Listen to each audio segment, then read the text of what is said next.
Hello student, आश्रित का स्वागत है। आज हम कक्षा 10वीं के अर्थशास्त्र का द्वितीय अध्याय भारतीय अर्थव्यवस्था के क्षेत्रक का भाग 3 देखेंगे। तो चलिए बच्चों स्टार्ट करते हैं।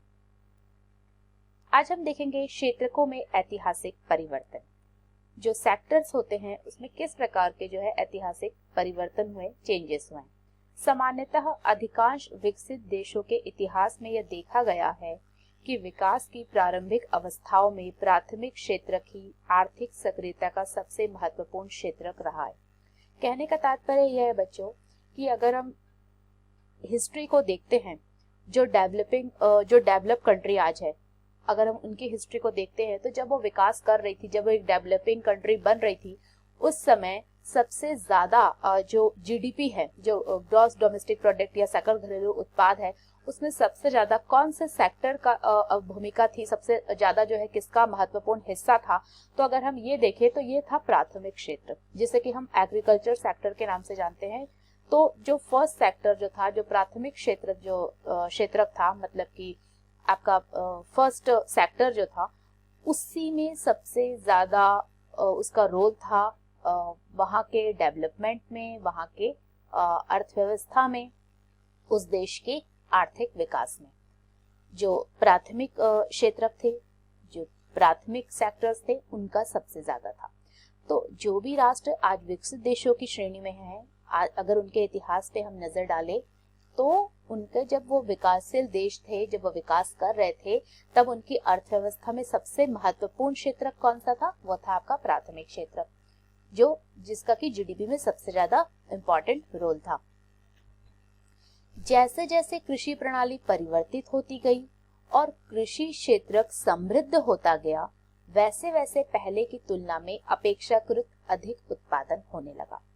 धीरे धीरे क्या हुआ कि जो प्राथमिक सेक्टर्स हैं, वहां पे कृषि प्रणाली में समय के साथ साथ जो होता है परिवर्तन हुआ, और बहुत सारे लोग उसमें उनको एम्प्लॉयमेंट मिला हुआ था। बहुत सारे लोग जो होता है प्राथमिक क्षेत्र से जुड़े हुए थे। तो धीरे धीरे क्या होने लगा कि समय चेंज हुआ और जो किसान थे वो भी और अधिक से अधिक पैसा कमाने लगे, क्योंकि उनको खाद्यान्न वगैरह जो है वो उनकी पूरी पूर्ति हो जाने लगी। तो अब उनके पास क्या हुआ, उनके पास अधिक पैसा आ जाने लगा। तो ये जो प्राथमिक जो क्षेत्र के जो कुछ किसान वगैरह थे, वो और ज्यादा समृद्ध होते चले गए। किसकी तुलना में? पहले की तुलना में। तो इसके आधार पे क्या हुआ कि पहले की तुलना में अब उत्पादन भी ज्यादा से ज्यादा होने लगा और ज्यादा से ज्यादा उन लोग को प्रॉफिट मिलने लगा। अब अनेक लोग दूसरे कार्य करने लगे।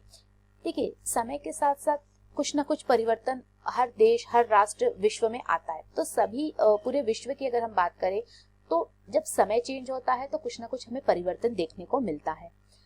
अब चूंकि अर्थव्यवस्था में हम देखें कि पहले कृषि कार्य में जो प्राथमिक सेक्टर्स थे, उसमें जो लोग काम करते थे, उसमें बहुत अच्छा उत्पादन होने लगा, लोग जो है वो समृद्ध होने लगे।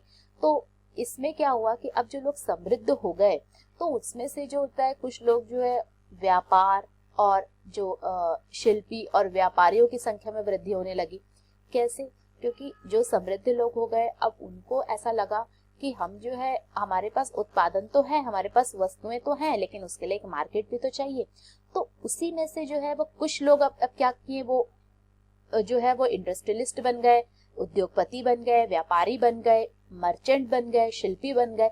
इस प्रकार से एक हमें नया वर्ग देखने को मिला और अब उनकी संख्या में धीरे धीरे वृद्धि होने लगी, उनकी संख्या बढ़ने लगी।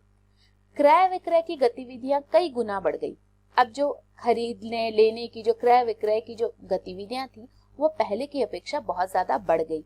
इसके अतिरिक्त अनेक लोग परिवहन, प्रशासक और सैनिक कार्य इत्यादि से भी जुड़ गए। और अब देखिए, अब लोग जो हैं और सारे ऑक्यूपेशन जो है उससे भी जुड़ गए। जैसे कि कुछ लोग जो है वो परिवहन से जुड़ गए, कुछ लोग एडमिनिस्ट्रेटर बन गए, प्रशासक बन गए, कुछ लोग जो है वो आर्मी ज्वाइन कर लिए, सैनिक के कार्य वगैरह है, इनसे भी जुड़ गए थे। फिर भी इस अवस्था में अधिकांश उत्पादित वस्तुएं प्राकृतिक उत्पाद पर थी। लेकिन अभी भी अगर हम इस सिनेरियो को, इस अवस्था को देखें, तो इस समय भी जो उत्पादित होने वाली जो वस्तुएं थी वो प्राकृतिक उत्पाद थी। प्राकृतिक उत्पाद थे, इसका क्या मतलब है कि वो जो है प्राथमिक क्षेत्रक में आती थी, क्योंकि जो भी प्राथमिक उत्पाद की जो वस्तुएं थी, जो प्राकृतिक संसाधनों से मिलती है, उसे हम किस श्रेणी में रखते हैं बच्चों? उसे हम प्राथमिक क्षेत्रक की श्रेणी में रखते हैं।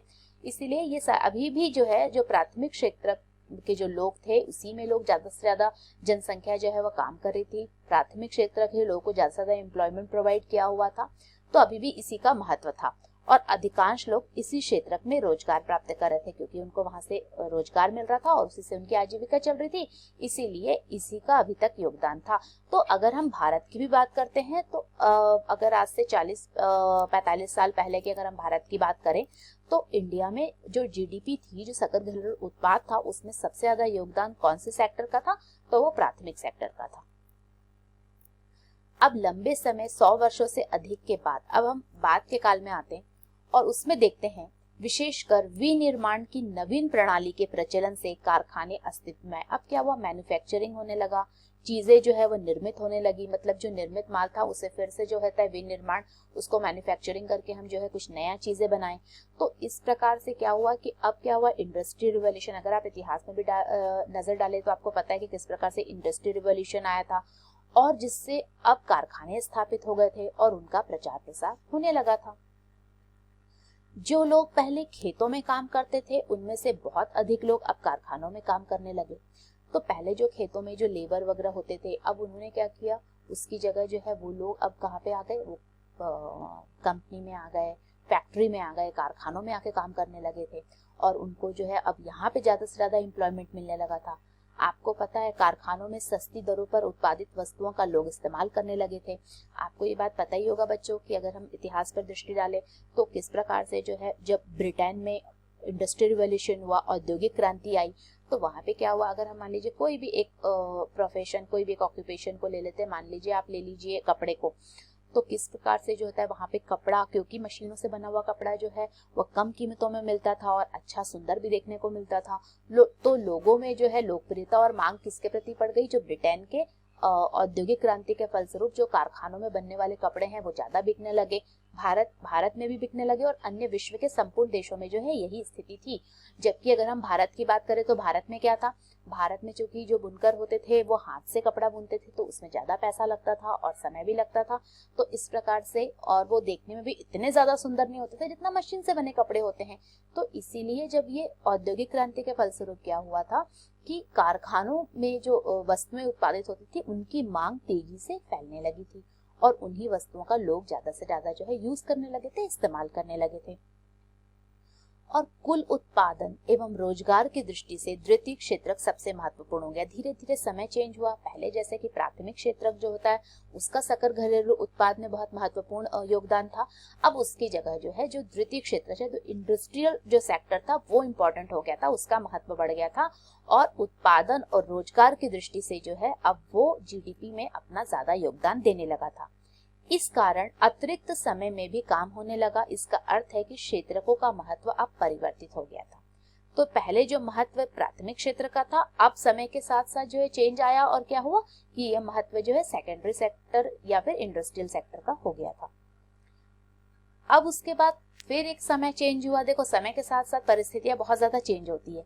फिर अगर हम 100 वर्षों में देखें तो विकसित देशों में द्वितीय क्षेत्र से तृतीय क्षेत्र की ओर पुनः बदलाव हुआ। अब एक मूवमेंट हमने मूवमेंट देखा किस प्रकार से प्राथमिक क्षेत्र से मूव होके जो इकोनॉमी है वो कहाँ गई? द्वितीय क्षेत्र में गई और अब वहां से मूव होके कहाँ जा रही है? तृतीय क्षेत्र की ओर जो होते जा रही है।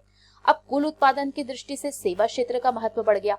जो टोटल प्रोडक्शन होने लगा उसमें सेवा क्षेत्र का महत्व जीडीपी में ज्यादा से ज्यादा बढ़ गया, उनका योगदान ज्यादा बढ़ गया था। अधिकांश जो श्रमजीवी लोग हैं वो सेवा क्षेत्र में ही नियोजित हैं। विकसित देशों में यही सामान्य लक्षण देखा गया। जितने भी डेवलप कंट्री को अगर हम देखते हैं तो वहां पे क्या स्थिति है? वहां पर यही स्थिति है कि जो जितने भी जो लोग हैं, जो बुद्धिजीवी लोग हैं, जो श्रमजीवी लोग हैं, वो किसमें है? ज्यादा से ज्यादा सर्विस सेक्टर में ही वो लोग का योगदान है। और आज विकसित देशों में भी यही स्थिति हमें देखने को मिल रही है और विकासशील देशों में भी जो है ये स्थिति, अगर हम भारत की बात करें तो आज अगर हम अब वर्तमान की बात करते हैं तो वर्तमान में सकल घरेलू उत्पाद या फिर ग्रॉस डोमेस्टिक प्रोडक्ट में जीडीपी में भारत का सबसे ज्यादा कौन से सेक्टर का योगदान है? तो वो है आपका थर्ड सेक्टर का ही योगदान है, जिसे कि हम सर्विस सेक्टर के नाम से जानते हैं। So what did we learn today? आज हमने क्या पढ़ा और क्या समझा? आज हमने तीनों क्षेत्रकों का ऐतिहासिक परिवर्तन को देखा कि किस प्रकार से अगर हम पहले की तुलना करें तो प्रारंभ में सबसे पहले प्राथमिक उत्पादन होता था, उनका योगदान सकल घरेलू उत्पाद में सबसे ज्यादा था। धीरे धीरे समय परिवर्तन होना गया और उसकी जगह है द्वितीय क्षेत्रक जो है वह आ गए, और द्वितीय क्षेत्रक ने जो है वह स्थान ले लिया जो पहले प्राथमिक क्षेत्रक का था। और अब जीडीपी में रोजगार और उत्पादन की दृष्टि से द्वितीय क्षेत्रक जो है वो महत्वपूर्ण हो गए। धीरे धीरे फिर समय परिवर्तन हुआ और वर्तमान की अगर हम बात करें तो अधिकांश विकसित देश और बहुत सारे जो है विकासशील देश जो है वहां पे क्या स्थिति है, वहां पे ये स्थिति है कि जीडीपी में रोजगार और उत्पादन की दृष्टि से आज तृतीय क्षेत्रक या सर्विस सेक्टर महत्वपूर्ण हो गए हैं।